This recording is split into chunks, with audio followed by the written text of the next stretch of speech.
Assalamualaikum dan salam sejahtera semua. Cikgu harap para pelajar semua sihat ya. Baiklah, kita akan sambung pembelajaran kita. Video ini ialah sambungan kepada video bahagian 1 untuk bab 1 sebelum ini. Dalam video ini, kita akan fokus kepada bahagian 2 daripada bab 1. Dah sedia semua? Jom kita mulakan. Cuba kita fikirkan sekejap soalan ni. Bayangkan, negara-negara Eropah tu kan jauh sangat, beribu-ribu kilometer. Kenapa ya mereka sanggup berlayar berbulan-bulan lamanya, harungi lautan luas, semata-mata nak datang ke alam layu, ke tempat kita ni? Mesti ada sesuatu yang sangat-sangat istimewa dan berharga di tanah air kita ni kan? Mari kita sama-sama siasat apa agaknya tarikan utama tu. Baiklah, untuk permulaan, kita akan lihat dengan lebih dekat apakah faktor-faktor atau sebab-sebab yang membawa kuasa barat ke sini. Kita akan mula dengan melihat apa yang menarik minat mereka pada abad ke-16 dulu. Lepas tu, kita akan tengok macam mana sebab-sebab ni makin lama makin bertambah dan menjadi lebih kuat. Okey, jom kita undur masa ke abad ke-16. Pada zaman ini, kuasa Eropah yang paling ke depan ialah Sepanyol dan Portugal. Matlamat utama mereka datang ke timur ni senang sangat nak ingat. Diringkaskan sebagai 3G. G yang pertama ialah gold yang bermaksud kekayaan. G yang kedua pula ialah glory untuk kemasyhuran atau nama. Dan G yang ketiga ialah gospel, iaitu untuk menyebarkan ajaran agama mereka. Ingat ya, 3G, gold, glory dan gospel. Senang kan? Sekarang, jom kita perincikan lagi matlamat 3G tadi. Okey, untuk gold atau kekayaan, mereka nak sangat kawal perdagangan barangan mewah. Contoh paling utama, rempah ratus. Masa tu, harga rempah macam lada hitam dan cengkeh ni mahal sangat-sangat di Eropah, macam harga emas. Selain tu, alam Melayu ni jadi lokasi strategik sebagai pusat kumpul barang dan juga pelabuhan persinggahan. Kemudian, untuk gospel pula, Sepanyol dan Portugal ni memang ada misi yang besar untuk menyebarkan agama Kristian di tempat-tempat baru yang mereka pergi. Okey, selepas abad ke-16, matlamat kuasa barat ni mula berubah. Dia jadi lagi besar. Ini semua sebab ada satu peristiwa penting yang berlaku kat Eropah. Namanya Revolusi Perindustrian. Bunyi macam susah je kan? Jangan risau, senang je sebenarnya. Revolusi Perindustrian ni cuma satu perubahan cara mereka buat barang. Kalau dulu, banyak guna tangan. Sekarang, mereka dah mula guna mesin-mesin besar dekat kilang. Jadi, barang-barang dapat dibuat dengan lebih banyak dan jauh lebih cepat. Jadi, bila dah ada banyak kilang yang jalan tanpa henti, apa kesannya? Kesannya ada dua yang utama. Pertama, kilang-kilang ni perlukan bekalan bahan mentah yang sangat banyak dan berterusan. Dari mana mereka nak dapatkan semua ni? Semestinya dari tanah jajahan. Kedua, bila barang dah siap banyak sangat, mereka perlukan tempat untuk jual semua barang tu. Mana lagi kalau bukan di tanah jajahan juga? Nampak tak kaitan dia? Ini yang buatkan tanah jajahan macam negara kita ni jadi semakin penting untuk mereka. Kita gerak lagi ke depan, masuk abad ke-19 dan ke-20. Pada masa ni, tarikan terhadap negara kita jadi lagi kuat. Kenapa agaknya ya? Sebabnya muncul pula teknologi-teknologi baharu dan juga keperluan industri yang makin mendesak. Jom kita tengok apa benda tu semua. Mari kita fahamkan satu persatu, perlahan-lahan.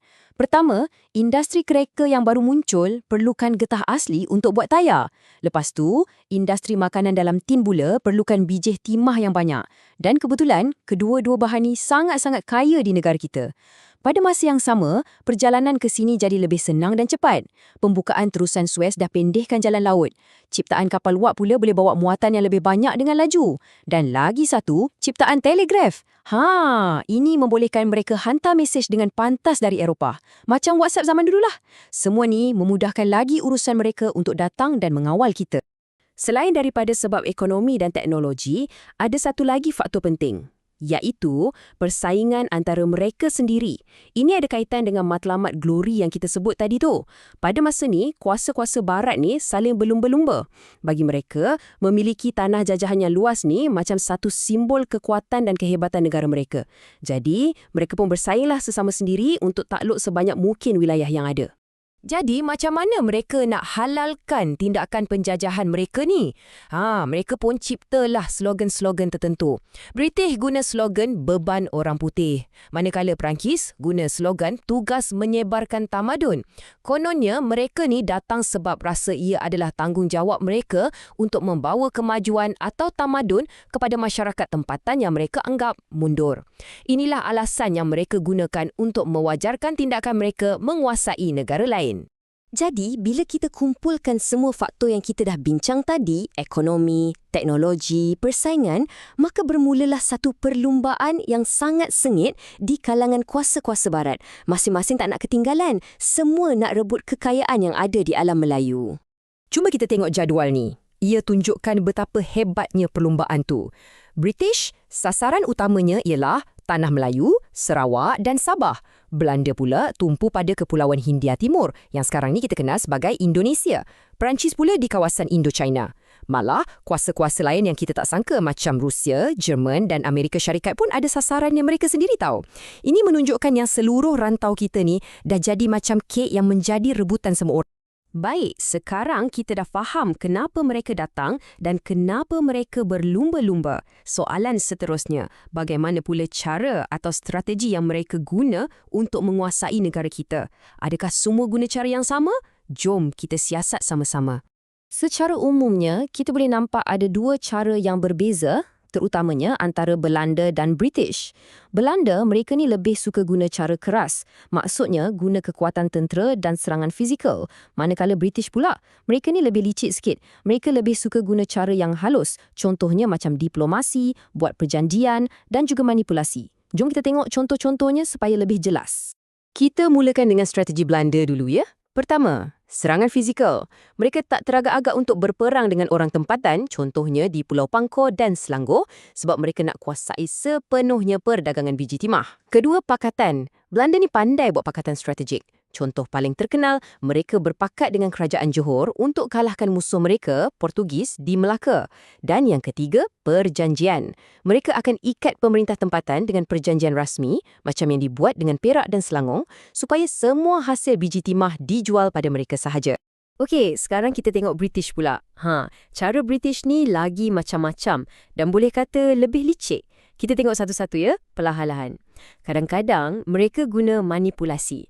Maksudnya, bila ada masalah dalaman negeri, macam perebutan tahta, mereka akan masuk campur dan ambil kesempatan.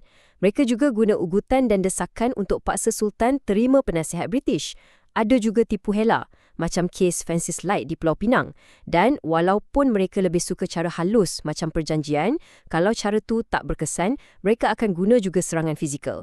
Nampak tak? Banyak kan cara dia? Tak apa, yang penting kita faham yang British ni guna pelbagai taktik licik untuk capai matlamat mereka. Baiklah semua, sebagai rumusan untuk hari ini, kita dah belajar 3 perkara penting. Pertama, kita belajar tentang sebab kedatangan kuasa barat. Ingat tak? Faktor ekonomi dan juga teknologi. Kedua, kita faham tentang perlumbaan yang berlaku antara mereka untuk mendapatkan tanah jajahan. Dan ketiga, kita dah lihat cara atau strategi berbeza yang digunakan, terutamanya antara Belanda dan British untuk menguasai negara kita. Cikgu harap penerangan tadi jelas dan mudah untuk semua faham ya. Boleh ambil masa untuk berehat dan ulang kaji perlahan-lahan. Dalam video seterusnya, kita akan masuk bahagian 3, iaitu kesan kedatangan kuasa barat. Terima kasih semua. Jumpa lagi.